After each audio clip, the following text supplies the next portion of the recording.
Okay, so for this video, I've created a very small, simple map. It's got a 10 by 10 plane, a start area for the player, and a box light. And that's pretty much all we're going to be working with in this video. Now, hopping back to CodeLight, I've actually created a folder called _temp in my project. And that was done simply by import files from directory as we did before, choosing my Soma directory, and then scrolling down till I find my temp folder, clicking it, and it adds it to the project. And that is because my map is saved there. Now to quickly go over the files, because there are quite a few of them, you've got your main map file, and then you have a whole bunch of different tracks, because in HPL3 everything is saved separately. So you can see you've got your entities, your static objects for your geometry, terrain, and so forth. The one we care about, of course, is testmap.hps, which is the script file. And because we told CodeLight to look for HPS files, after importing my temp directory, testmap.hps is already there. So, if you're going to be working on a big project with multiple maps in a directory, import them into your project, because then it's quick to access instead of going through all the menus, and the less clicks, the better, generally speaking. So let's have a look inside testmap. Okay, so to quickly go over the general layout of the default template you get when you first create a map. This is created when you save your map, and you'll get a bunch of includes at the top, which include various helpers, which will be absolute lifesavers when you're making your mod or your map, an area for your global variables, and then down into the actual map class itself, we have our main callbacks, and I'll just go through them quickly.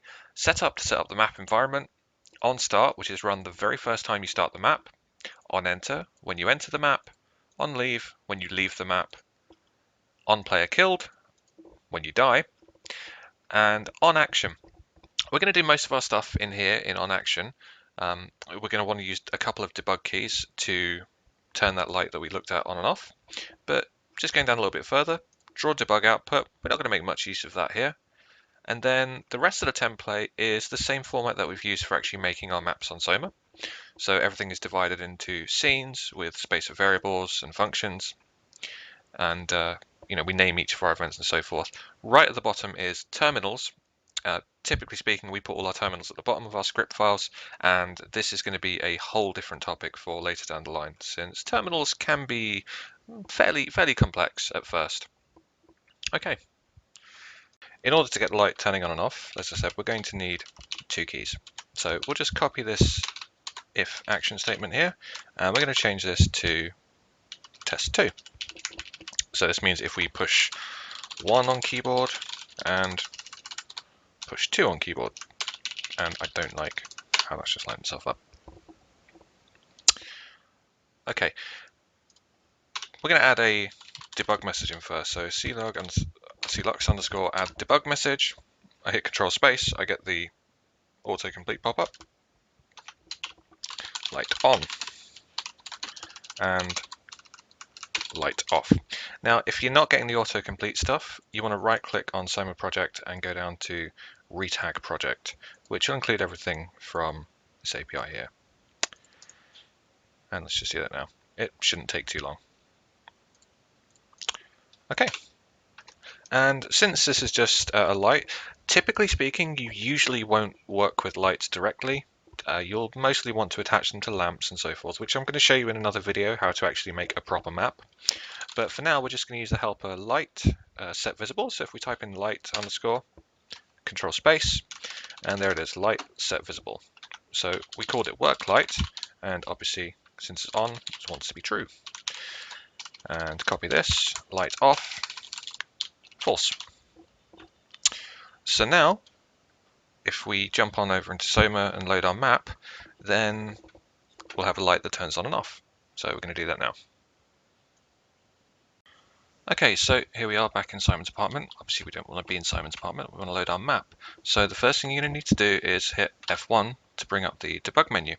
Now if you don't have that, you'll need to open up your config, which is going to be in the same place, My Games under Windows under Soma, and just make sure that debug mode is also set to true. Okay, so that should give you this F1 menu. There's a lot of stuff here to go over, quite a few options. The main important ones you need to take note of are script debug, which we'll go over shortly. You can see when script debug is on, look at the bottom left, you get the pink writing. And then other things as well, such as show debug messages for the debug messages we added, and various other useful things such as module info, map info, entity info, and so on. Okay, so if we load our map, go down to load map, in our temp folder and test map, there we are. So 1, message comes up light on, 2, and the light's off. We can't actually see anything, but we do have a flashlight. So that's our first script working. Now we're probably going to want to change that a bit because that's not very exciting, and I'd also like to show how the script debug stuff works. So you can have certain conditions that will only run when you're in script debug mode. For instance, you may actually have an intro for your level, such as in the apartment when Simon stands up. You may want to skip that entirely during development, so you just click script debug, reload the map, and then he's standing up straight away. So that'll cut out like a minute or so of playtime when you want to quickly test things. Quick things to go over.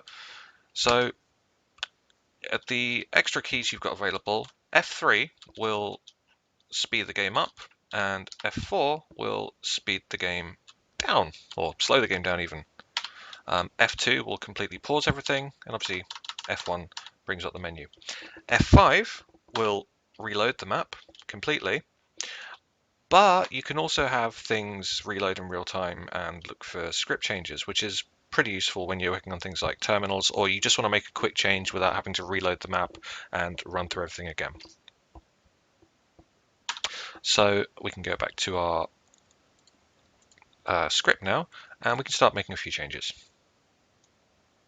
Okay, so what we're actually going to do now is we're going to change the behavior so that instead of just turning our lights on and off, we fade from one color to another. However, before we do that, I need you to go into your config again and find the option force cache loading and skip saving and change that to false. You will of course need to restart Soma for this to take effect. And the reason we're doing that is so that we can have the script auto reload when we make changes, so that we're not constantly having to restart Soma every time we make a change, because that's going to get pretty annoying. So when you've done that, we come back to CodeLight and we want it to fade the color. So light fade to, that's what we're after. It takes in a name, a color, a radius, and a time. So work light still. Color, let's set it to white. And then the radius, we're going to put for -1 for now and give it a 2-second fade. And we'll comment that out and we'll say light white. Now the reason we've said -1, if I just look at the tooltip again, so it takes in name, color, and radius to fade to. If lower than 0, the current radius will be used. So that's why we're putting -1 in there. And you'll probably see us using -1 quite a bit throughout our own map scripts. And I think we'll make this one red. So we'll say light red. And we'll comment that out as well. So we'll go back to Soma. I've already reloaded mine. And 1, light is white. 2, light is now red. Next thing I want to show is the script debug functionality. So turn script debug back on. White, red, white, red. I guess what we can do here is we can change it so that when we're hitting the red button, if, oh, no, let's not update our antivirus now. We can do if clux underscore script debug on, then make it red, else, actually no, red's what we currently have. If script debug is on, we're going to make it pink. And instead of red, color 1.0, 0, 1.0. Okay, so now if I go back to Soma, again, I'm not going to restart Soma, and hopefully this will just work. Script debug is on. If I press 2, the floor is now pink. 1 back to white. turn script debug off, red, white. So changing that one setting in your config is going to save you a lot of time when you're developing stuff, because you can just alt tab back between stuff and the changes will be instantaneous. So that's a very, very handy feature.